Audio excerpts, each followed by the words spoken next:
திருமலை பகுதியை குமணன் என்னும் சிற்றரசன் ஆண்டு வந்தார். அவர் ஒழுக்கத்திலும் கொடை குணத்திலும் உயர்ந்து விளங்கினார். அதனால் குமணனின் புகழ் நாடு முழுவதும் பரவியது. குமணனுக்கு அமணன் என்று ஒரு தம்பி இருந்தார். அவர் குமணனின் பண்புக்கும் இயல்புக்கும் முற்றிலும் மாறுபட்டவராக இருந்தார். தீயவர்களிடம் நட்பு பாராட்டி வந்தார்.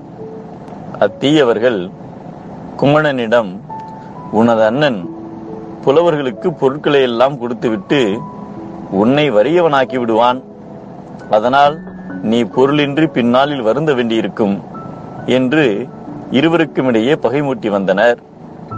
அதை உண்மை என்று நம்பிய அமணன் தன் அண்ணனை எப்படியாவது அரியணையில் இருந்து அகற்றிவிட்டு ஆட்சியை கைப்பற்ற வேண்டும் என்று சூழ்ச்சியில் ஈடுபட்டார். இதை அறிந்த குமணன் மிகவும் வருந்தினார்.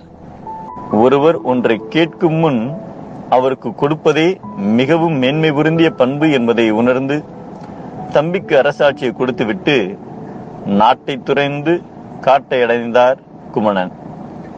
அரியணை ஏறி ஆளத் தொடங்கிய அமணனின் கொடுங்கோல் ஆட்சி நாட்டின் அமைதியை குலைத்தது. மக்கள் அமணனுக்கு எதிராக கிளர்ச்சி செய்ய தொடங்கினர். அமணனின் தீய நண்பர்கள், மக்களின் கிளர்ச்சிக்கு காரணம் உன் அண்ணன் உயிரோடு இருப்பதுதான், அவன் இருக்கும் வரை உன் ஆட்சி நிலைக்காது என்று மேலும் பகை மூட்டினர்.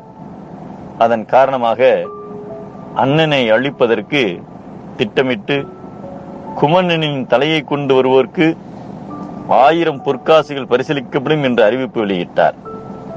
அச்சமயத்தில் குமணனிடம் பரிசில் பெற்று செல்ல அந்நாட்டிற்கு வந்த புலவர் பெருந்தலை சாத்தனார் அமணனின் வஞ்சக செயலை எறிந்து விரும்பினார். உடனே காட்டிற்கு சென்று குமணனை சந்தித்தார். அப்போது தன் தலையையே புலவருக்கு பரிசாக கொடுக்க முன்வந்தார் குமணர். குமணனின் கொடை இல்லம் கண்டு உருகிய புலவர் உடனே நாட்டிற்கு திரும்பி வந்து அமணனை சந்தித்து குமணனின் உயர்ந்த பண்புகளை விளக்கமாக எடுத்துக் கூறினார். தனது தவற்றை உணர்ந்த அமணன் உடனே காட்டிற்கு சென்று அவரது காலடியில் விழுந்து கண்ணீர் விட்டு கதறினார். நாட்டிற்கு அழைத்து வந்து மீண்டும் அரசாட்சியை குமணனிடம் ஒப்படைத்தார்.